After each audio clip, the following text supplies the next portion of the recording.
আজকের ভিডিওতে আমরা ভার্বকে দুইটা টাইপে বিভক্ত করেছি। একটা হচ্ছে ট্রানজিটিভ ভার্ব আর একটা হচ্ছে ইনট্রানজিটিভ ভার্ব, অর্থাৎ সকর্মক ক্রিয়া এবং অকর্মক ক্রিয়া।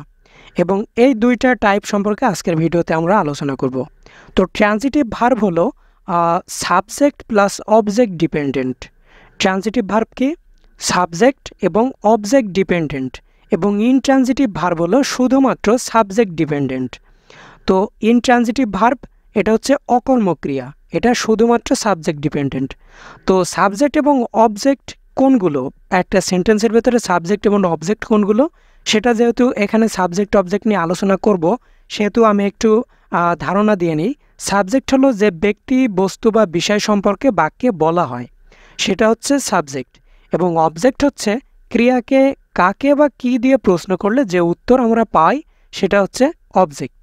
যেমন এখানে দেখুন একটা sentence, Rahim is eating rice. এখানে রহিমের সম্পর্কে বলা হচ্ছে, তার মানে রহিম হলো এই সেন্টেন্সের সাবজেক্ট।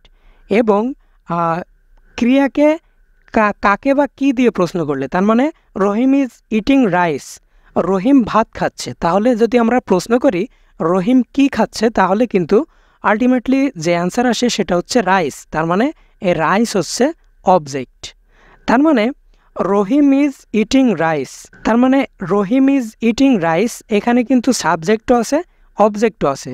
তার মানে এটা হচ্ছে সাবজেক্ট এবং অবজেক্ট ডিপেন্ডেন্ট।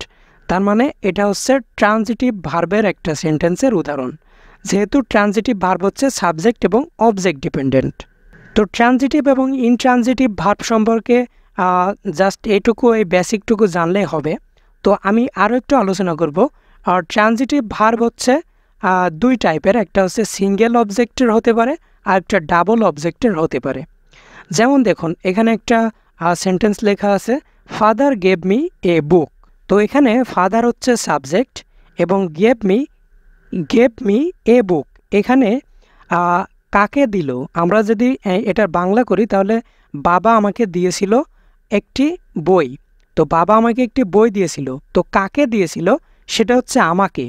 কাকে হচ্ছে আমাকে, এবং কি দিয়েছিল, সেটা হচ্ছে একটি বই।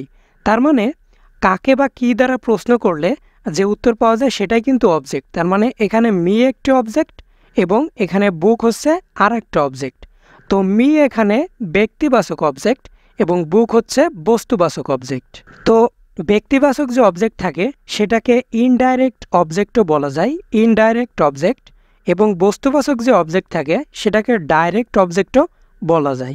ট্রানজিটিভ এবং ইনট্রানজিটিভ ভার্ব সম্পর্কে এটুকু জানলেই চলবে।